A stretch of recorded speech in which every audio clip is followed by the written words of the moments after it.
Hey guys, Al DeMarco here, and this is going to be your Wednesday video report. A couple of college complimentary plays coming your way in just a moment, plus in the NBA, going to take a look at the Mavericks-Bucks game. When I was handicapping that game and then reading the Dallas Morning News, the sports section earlier today, I also had an eye forward to tomorrow night's NFL game between the Bears and the Cowboys in Chicago. A couple of little tidbits for you on that one.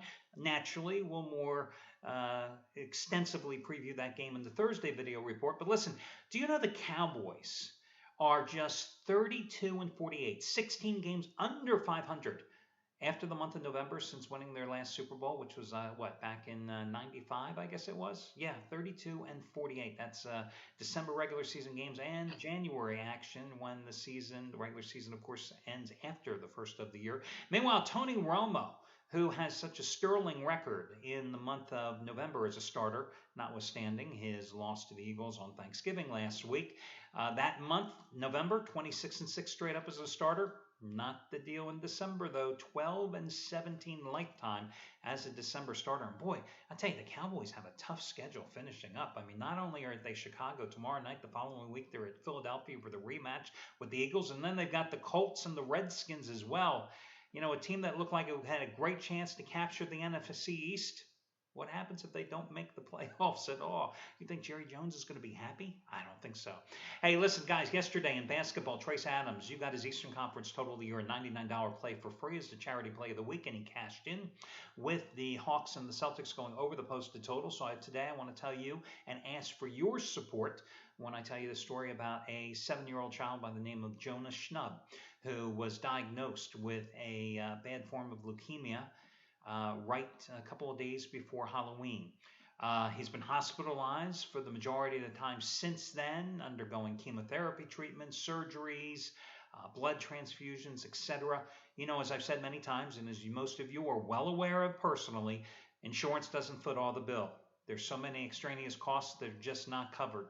We're talking about, costs associated with the hospitalization, travel expenses for the family, loss of income and wages because family members have to take off to be with their loved ones, especially when it's young children you're dealing with. And in this particular case, this family has had to basically redo and renovate their son's room because he needs as sterile an environment as possible because his immune system is obviously being compromised, not only from the leukemia, but because he's having the chemotherapy treatment. So I'm asking you to make a donation. You can do so by credit card. You can do so by PayPal. I don't care if it's $5 or $500. I don't care if it's today or a week from now when your offshore sportsbook finally kicks back your cash. All I'm asking you to make a contribution because that is the whole point of the charity play of the week. And I know you've got a lot of other expenses at this time of the year with the holidays coming up, but hell, I gave you a winner for free. I hope you made money on it last night.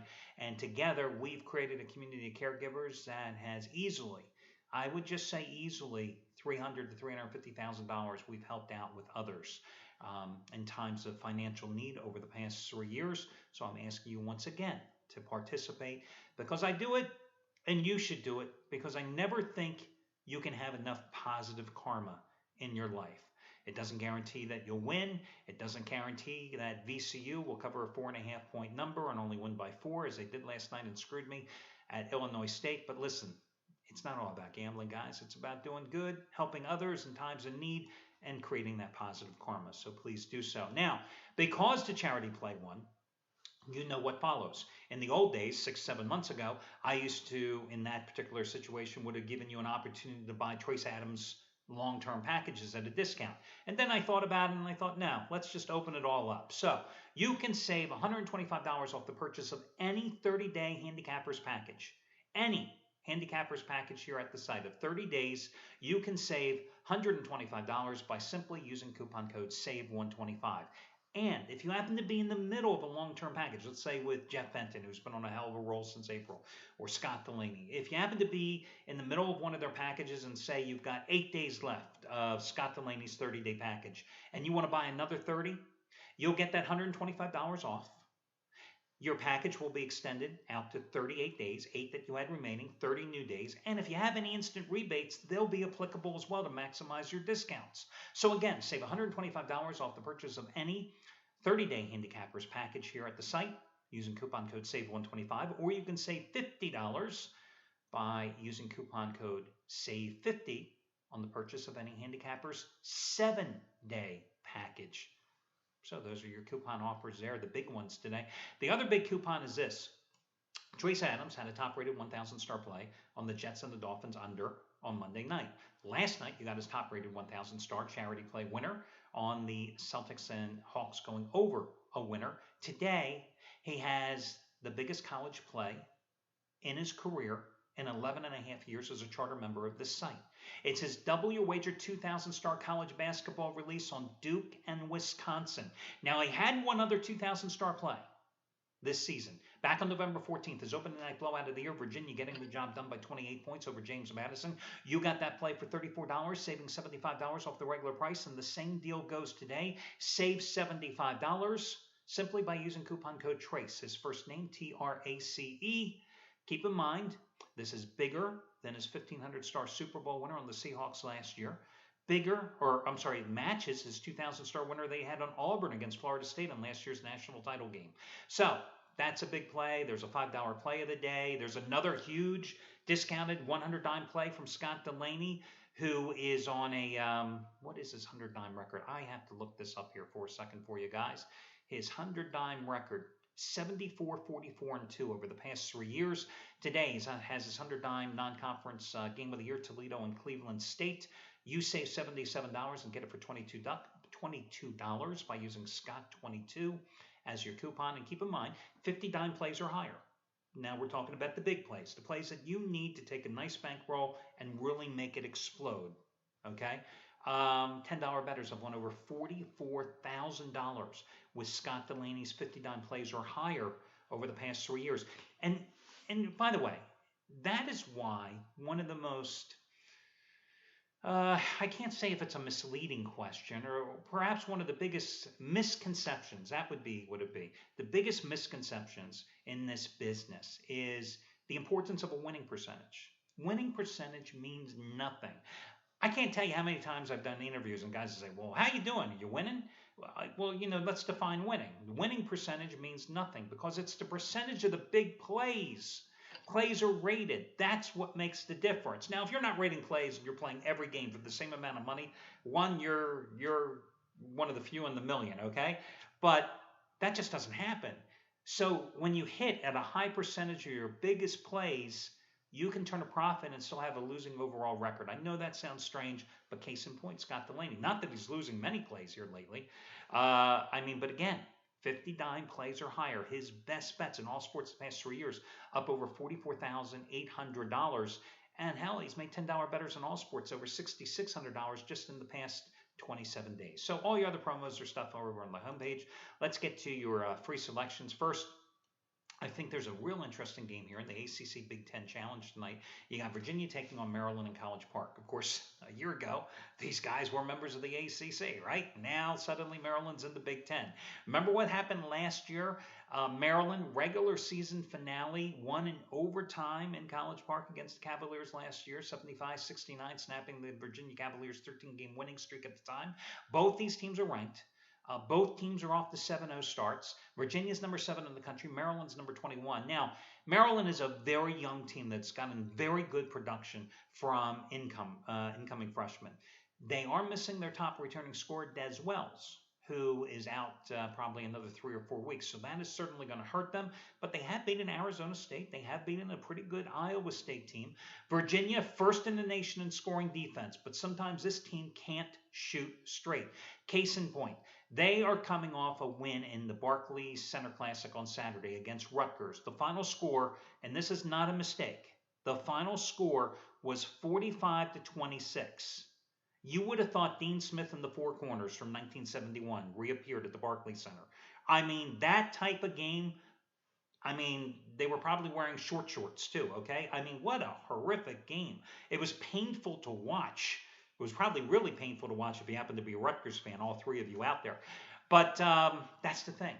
They shot a season worst 32% from the field in there.